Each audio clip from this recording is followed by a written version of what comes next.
Our local lawmakers react to the Tea Party movement and President Obama pointing fingers today. Scott Mitchell has more on who the president blames for last week's mining accident in today's Your Vote Counts. Number 15, ain't nobody happy. Yeah. As we've just seen, big demonstrations all across the country, right here in Oklahoma City. Tea Party folks, I'm not really sure who they are, but I want to know which party do they more identify with. The polls say it's the Republicans. Right. Why, Senator? Well, that's because we stand for liberty, we stand for freedom, and that's what they're here for. You know, my friend over here can laugh because evidently he scoffs at those notions, but that's what they're there at the Capitol for. That's why they're rallying all over the country for today, to remind us that we're founded on freedom, we are founded on liberty, and it's time for the government to listen, especially the government in Washington, where they are consistently encroaching more and more into our states' rights and more into our homes, into our health care, just right on down the line. That's why those activists are out there today, and we're proud to support them. But I don't understand this. I mean, you know, the growth of the federal government really began in the last administration, okay? George W. Bush administration? It's all Bush's fault. All Bush's fault, isn't it? Well, tell me why Tea Partiers are identifying with them instead of Democrats. Because they're mad at the fact that the Democrats won the election in November of 08. They're angry. George Bush had the office for 8 years. What did he do? He had extended tax benefits for the rich and the wealthy. Folks, if you're angry, I first of all would defend your First Amendment rights to going out there. It's wonderful you can do that in the greatest country in the world. But they're mad at the fact that they've got these notions. Sarah Palin's out there getting everybody all stirred up. Get to the facts. What is it specifically that you're angry about? Is it the $1.2 billion that the federal government is giving us to bail out the Republicans in our budget? Is that what we should be angry at? Let's be specific here, Senator. I think he's angry. No, I'm not angry. They talk about liberty and freedom like they got some sort of private ownership of that. April 19, 4 days away. These discussions, these Tea Party, is this healthy right now for this country? Well, you know, again, I don't know what kind of question that is. It's going on. A good question. This is a perfect storm. Here in Oklahoma, April 19th, obviously is a very, very important day. I just found out that the senator's dad was in the Murrah building, and thank God, you know, tragedy didn't happen in his family. But it is the 15-year anniversary. I do think over the next week or so, we are going to get a lot of energy and a lot of excitement about anti-government this. But as an elected official, Senator, you and I both have to take this movement as a serious reality, especially here in Oklahoma. Do you see troublemakers getting involved? The Tea Party folks trying to discuss issues, but there's troublemakers getting involved, taking advantage of this?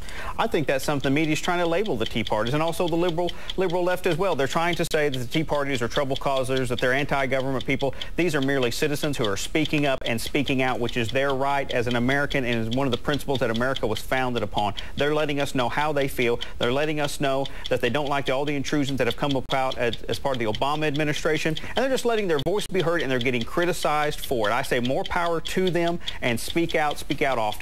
All right, let's talk about good juries. All right, to fair juries. The president walks out today, rips these people that own this mine. I don't know if they're guilty or not, but it reminded me of the days whenever Nixon said that Charlie Manson was guilty. He was, but how does that affect... So you're comparing dead miners in West Virginia to a trial that occurred 40 years ago under Manson. Is that what you're saying? Yes, I am. Can they get a fair trial if the president says they're guilty today? Well, I think Americans can make up their own mind, but the president is the chief executive officer of the United States. He is in charge of enforcing the law. This investigation into that tragedy that happened with those miners needs to go through the proper steps till all the facts are known. Maybe the president has an advance report. Maybe he's, like he does everything else, maybe it's behind closed doors and he hadn't shared it with everybody yet. And so maybe he knows something we don't, and that's why he's taking this action. But otherwise, the proper investigation needs to happen, and let's hold off on judgment till all the facts are in. He does know something. Those miners are dead. Why did he shut it down? The Massey Mine Company had been cited over 500 times for safety violations. These miners are dead because the Massey Corporation could have cared less whether these miners were dead or alive. By the way, folks, all of those folks that don't like unions, don't like collective bargaining, less than 10% of those mine workers in West Virginia are United Mine Workers of America. Those were non-union miners that died. If the president went after those mine workers, good for him. He should go after any corporate interest that puts the lives of Americans second to the massive profits of these big corporations. I'm proud of him for doing that. Okay, well, we'll get into a legal discussion sometime on that one. Real quick, alternative energy back out in Oklahoma. It's being talked about again as the prices start to go up for the summer. Well, you know, I am proud of the fact that T. Boone Pickens was in Washington yesterday. We ought to be promoting natural gas here in America and here in Middle America. This is an energy supply that can be used to fuel vehicles.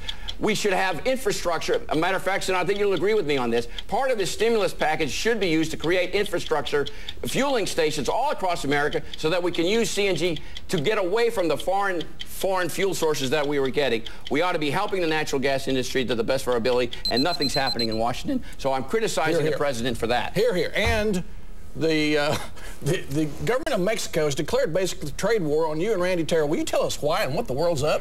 Well, last year, in an effort to clamp down on the narco-trafficking of drug money through Oklahoma, we passed a law called the Drug Money Laundering Wire Transmitter Act. And what it does is it helps law enforcement track those people who are bringing their drug proceeds here to Oklahoma and wiring them out of the country. It passed with overwhelming bipartisan support and has been an outstanding tool for law enforcement. Now, some Mexico assembly person has figured out that we're putting a clamp on their #1 industry down there, and they have passed a resolution condemning us for doing so. But I'm proud to say that we stood up for Oklahoma law enforcement, and this is going to be a cutting-edge law enforcement tool, and I think you'll see it in other states. More coming up on that. Back to you. I guess we're going to